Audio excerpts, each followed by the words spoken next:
Why hello, it's me, Julian Greystoke, indie author and also reviewer of books. It's been a little while since we did a book review, haven't been reading as much lately, but I saw one of my new favorite channels, Reads with Rachel, talking about this book by a fellow indie author, and she loved it, so of course I had to snatch up a copy, like ASAP. Because basically if Rachel says something is 5 stars, I'm interested in reading it.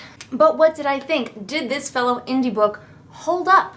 Because of course there is that reputation, that idea that self-published books are just not as good. Now maybe it can be a little bit more difficult to find the ones that are high quality, but there are plenty of high quality ones, and anyone who tells you differently is just incorrect. So, what is the book? I mean, you probably saw it, on the thumbnail or the title of this video. That book is The Wickwire Watch. Let's read the synopsis, shall we? Trust no one.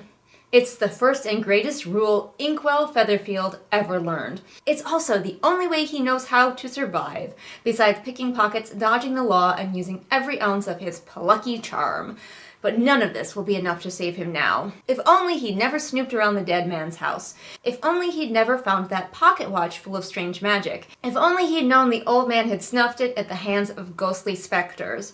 Or that such dark spirits even existed, because now they're after him. When Ink is approached by an enigmatic group offering to keep him safe, he accepts, only to discover his rescuers are a band of infamous fugitives. Who knew that they had a flair for winemaking, or a penchant for sing-alongs? Thrust into the world of arcane horrors, powerful politics, and dangers on every side, the boy has no choice but to finally break his rule and decide who to trust. But with all the secrets, magic, and mystery thickening around him, and the stakes so much higher than he ever imagined, it might just be downright impossible. So this book, I'm just kind of gonna wing this review and hope that I remember everything, because I've been really bad lately about writing down my reviews in my notebook. Come on, Julian, get it together. But this book really was intriguing to me because it's a Victorian setting fantasy book, which is exactly what my upcoming book, Adventurer Mage, is. So I was super excited to see what other people are doing with it. Personally, when I find out that another author is writing something similar to what I'm writing, I get excited, I get hyped, I want to see what they're doing with the same idea. And obviously our books are very different, but I was curious to see what they were gonna do with the fantasy of Victorian setting. Unfortunately, the setting was probably one of the least important parts of the whole book, so they didn't do that much with it. Not that that is necessarily a downside, because overall I really did enjoy this book. I give it about a 3.75, but of course I bumped it up to 4 stars on Goodreads. I definitely wouldn't call it a 5-star for me, but that just goes to show you how writing is subjective, and what is a 5-star for one person isn't necessarily going to be a 5-star for everyone. But there were plenty of things to enjoy about this book, and also it was really interesting to see what an indie book, what things an indie book could quote-unquote get away with and do that traditionally published books are not being able to do. That was one of the most interesting things for me, and one of the things I loved seeing. And I'm just gonna dive right into it. First of all, this author understood that to have characters become a found family, which this book is advertised as, you actually have to prove it. You have to show them interacting. You have to have slower scenes. You have to have scenes that are basically just building the group. There are multiple scenes in this book whose main and only focus is character building and relationship building. And you see that so seldom in traditionally published books nowadays, because trad pub is just we want to get the tropes in there, but we don't care if they are established, we just want the tropes. So I love to see that this author was being bold and being no, for the reader to believe that these characters have a relationship, we actually have to see them forming the relationship. Now this might put some readers off because there is a bit of a lull in the middle of this book. Things slow down considerably. The beginning of this book is pretty intense and it picks back up at the ending, but the middle part is a lot more about, I guess I could call it world building, because there is world building going on, sort of slow building mystery, but most of all, it is about the characters and their relationships. The other thing that this author did, and I love, and I didn't even realize it until I was finished reading, is there's no romance in this book. And you don't even notice. And I was thinking about, books with no romance, and I was like, well, heck, the Wickwire watch didn't have any romance in it, and I didn't even notice. I know there are plenty of readers out there who insist that they will not read a book unless there's romance in it, and I think you're really limiting yourselves because there are amazing books out there that you might love that don't have romance in them or don't have romance as the forefront. Like, there were characters in relationships in this book, but it was way to the side compared to the other types of relationships that were forming and the focus on the plot and like the found family bonding. This book definitely proves that other types of relationships can feel just as fulfilling and interesting to read as romantic relationships. And you guys know I'm getting awfully sick of this idea that the most important and most interesting type of relationship is a romantic one. Nothing against romance in books. I think it's fine. I don't dislike it, but I also get tired of this idea that it's the most important and every other type of relationship is just fundamentally less interesting to read about. Anyway, that was a tangent, but I love that this book did it, and I didn't even notice that I had done it until I was done reading, and I was like, I didn't miss it at all. If they had tried to shoehorn a romance into this, it would have made the book worse. I finally got my floating magical island in this book. It's Laputa, a floating island. An island that floats in the sky? Yep. I feel like this book was personally coming to me and like apologizing for both Lightlark and The Night in Its Moon. There's no crappy romance. I get my floating magical hidden island. It's like a win-win for me. But the character of Ink, who is a little boy, I think he's like 12, he gets himself embroiled in a much larger political situation where there are like three sort of classes of people. So we've got the ordinary people, I don't remember what they're called, but they're just like the average person like walking around in fantasy Victorian London. And then we have the colonists, who are those people but like a separate group. Like, I thought maybe they were going to be a cult, but they're not really a cult. They don't really like follow any type of ideology necessarily, but they may or may not have done something bad in the past that got them straight up like being hunted and killed if they're ever found. So they are hiding on their floating invisible island. Don't ask questions. And finally, there's like a third class of people who are people who have magic, and they are considered to be like very cool and very special and above like normie people, which makes sense to me. I get so tired of seeing books that are like, hey, you have magic and therefore we banish you. It makes way more sense to me that the people with magic would kind of be in charge. But the people with magic especially hate the colonists because of an event that may or may not have happened. You notice I'm saying may or may not a lot. One of the things that Rachel liked about this book and that I enjoyed about this book too is there is no like clear, these guys are good and these guys are evil. You get characters from all three classes that you get to follow, and so you can see and get to know them and understand as a reader that there is no good and evil, there is no right and wrong, it's all shades of gray, which we love to see. Because honestly, Ink, the character who is ostensibly the main character, he probably gets the most screen time, but it's not by a lot, because we do spend a lot of time with other characters and their points of view building the world. Like, Ink exists to be more of a viewpoint character through which we can get the emotional stuff. The rest of the characters kind of exist to build the world and the mystery and make us wonder, like, what really happened, what's really going on, who's actually pulling the strings here. The unfortunate thing, and I'll just kind of go as things come to me, so I'm not going to have like a good and a bad section to this. The unfortunate thing leading on from that is that I found Ink to be the least interesting character, and that was a little bit disappointing. He's a young boy, and he's well written as a young boy, and as a result I found him kind of obnoxious, and sometimes I can tolerate an unlikable main character, but for me, if that unlikable main character is a kid, just know he's a kind of kid character that we've seen a lot, where he's trying to be stony and stoic and I don't trust people, I don't like anyone. We've seen that character a million times, whether they be an adult or a child, and then of course he has to soften up and get to know people. If that's an archetype that you like, then you like it, but I found him kind of obnoxious. And also, if you're the sort of person who cannot stand when a character finds something important and then like never reveals it to anybody or realizes that it's important, this book will drive you insane. You, the reader, know that that watch that was mentioned in the synopsis is the reason that things are happening to Ink, but he does not know, and he does not ever really even suspect, and you as the reader have the potential to just be infuriated with him because, like, to the reader, it's so obvious. So if you are sensitive to that kind of thing in your reading, where you get easily frustrated by a character not realizing something that's obvious to the reader, then this book might drive you insane. Every now and then I just wanted to shake Ink and be like, it's the watch, you dumbass!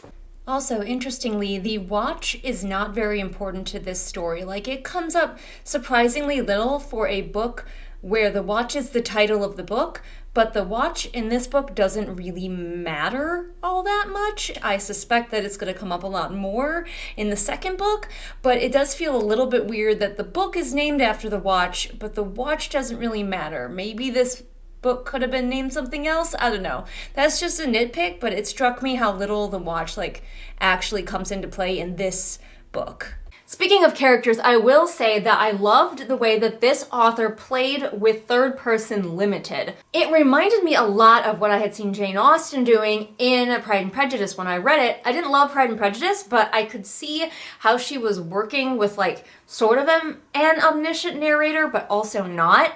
And this author kind of does the same thing. Well, you'll start out in third person limited with one character. That character will interact with another character, and you will leave the scene with that other character and move on to the story that way. So the shifting between characters was just like chef's kiss. Like, I have not seen it done that way and so well, ever. And once you were in that new character's point of view, there was almost no accidental head hopping. I think I noticed it maybe once or twice.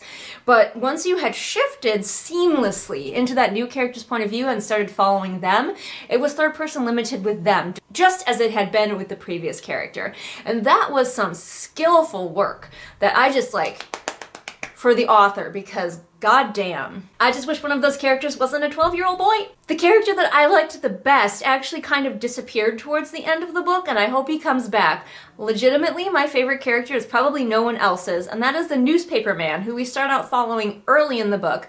And maybe he died and I just missed it? I don't know. I feel like he just kind of became unimportant and disappeared towards the end of the book, and I was like, hey, where's my guy? Because he starts out as a viewpoint character, and then he interacts with Ink, and then that transitions Ink into a viewpoint character, but we do come back to him a few times. And I really like him as a character because he's sort of a normal person, but he also has incentive to drive his story forward because he's a newspaper man. He wants to get the scoop. He also feels like the last time he saw Ink was in danger, and he feels like he let this kid just walk into danger alone. So he wants the scoop, and he's trying to find this child because he feels bad. And I really liked him and found him to be an interesting character, and I was like, can the book be about him? Another issue with Ink as a main character is that because he's a child, the plot happens to him. He does not have a lot of control over the plot. And personally, for me, I prefer a character who I can feel like is actually making choices and acting on things, which the newspaper man was. Ink was not able to because he was a kid. It made sense, but it just made him not the most interesting character for me personally to follow. The author also made a really interesting choice of having the sort of gruff, badass mentor character never being a viewpoint character until the very end. I think he got one scene where he was a viewpoint character, but he is a big mystery. Who is he? What is he really up to?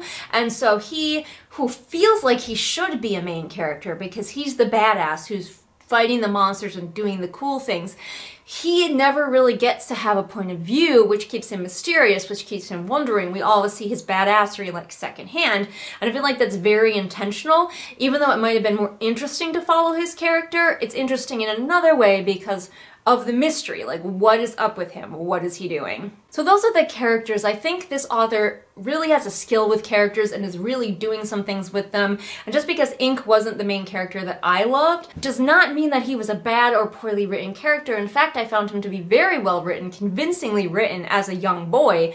which was a problem for me, but probably won't bother a lot of other people. In fact, Rachel really bonded to him and felt like, do not harm our boy, and really connected with him. So maybe that'll be you. I love how everything about this book felt so intentional. Even if I didn't agree necessarily with the author's choices, I could feel the author making those choices for the story that she wanted to tell. And I love to see it. Some books can feel like you're just stumbling along as the author does things because that's the cool trope that everybody likes right now. But every moment and character beat in this book felt so intentional, even if I didn't agree with it. The skill, the artistry of a writer. Like, for example, the specters. I got the idea that the specters were definitely sort of a metaphor for depression and mental illness. So it was really cool to see how they were played within the story. But let's talk some more about things that I didn't love. One of those being the world and culture building. It feels kind of thin to me, which is a little bit disappointing. And especially since, I'll get to this in a little bit, this book feels like it was mostly building up for future books. I would have thought that the world building would have been a little bit stronger. We definitely get some, and we are shown it through the characters and their experiences. So there's not like big old info dumps or big awkward scenes. Like, it's done well, but I really wish that it had been a little bit clearer, especially when it comes to the magic. Because things happen, like there's these normies walking around who almost never get to see magic, and then something magic happens in front of them, and they're very blasé about it. So I'm sitting there going, okay, how used to magic are these people? At the end, there's a scene where the badass guy goes to do like an exorcism. I don't think this is a huge spoiler because I'm not going to tell you like why or where, but they're being really sneaky about it at first, like, oh, we gotta sneak in, we gotta do this exorcism, no one can see us. But then they get caught by someone, and he explains to that someone what they're doing, and that person is like, oh yeah, I 100% believe you that there's this creature living in my house because you told me that I've been sad sometimes, and I agree. So 100% perform a dangerous exorcism in my house. And I'm like, well, then why were we being so secretive if all he had to do was just explain to this person and they would be fine with it? Like, how is magic treated in this world? It bothered me because anytime I thought that somebody would be either amazed or shocked or oppositional towards the magic that they were seeing, they were actually like fine with it. And it was going against what I kept being told by the story, which is that magic was rare, magic was unusual. Why would somebody believe that there was a specter in their house? They don't believe in those things. And then they immediately believe in them. And that aspect let me down a little bit.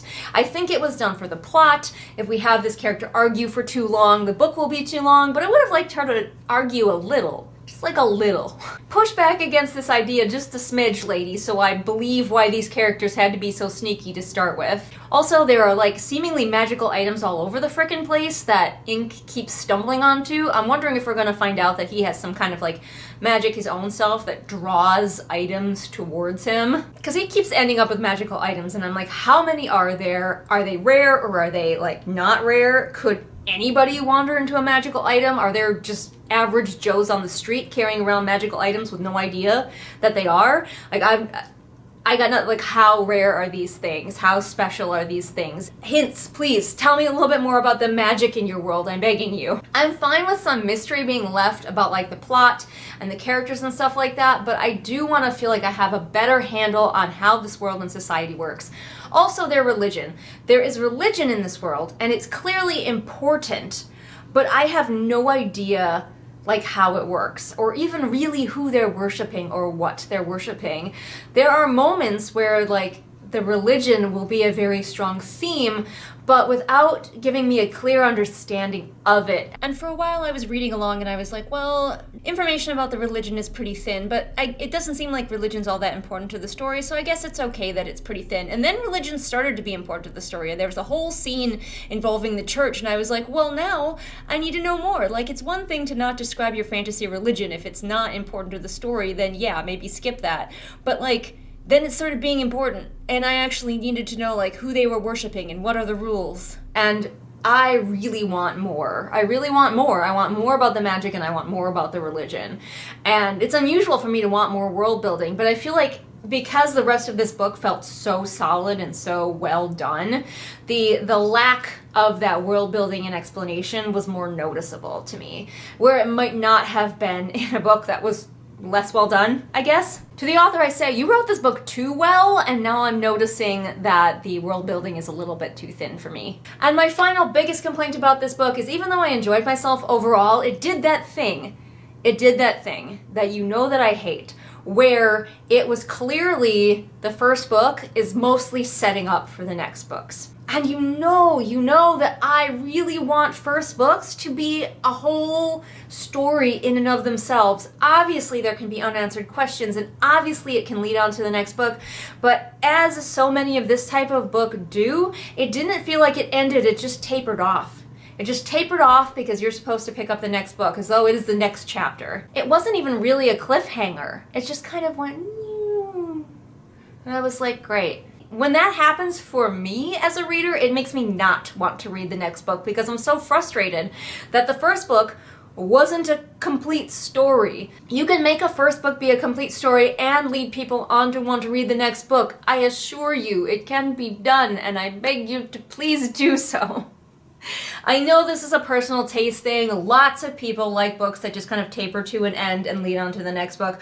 Lots of people like books that don't have any answers and just end in a cliffhanger, but I am not one of those people. Coming out of this book, I should be feeling like, let me get my hands on the next one, and instead I was like, I'm annoyed now. I feel like I've wasted my time because I have gotten no closure at all from the first book. And I don't need full closure, but I would like just some arc, any arc from this book to be closed at the end of the book. But there's not, so.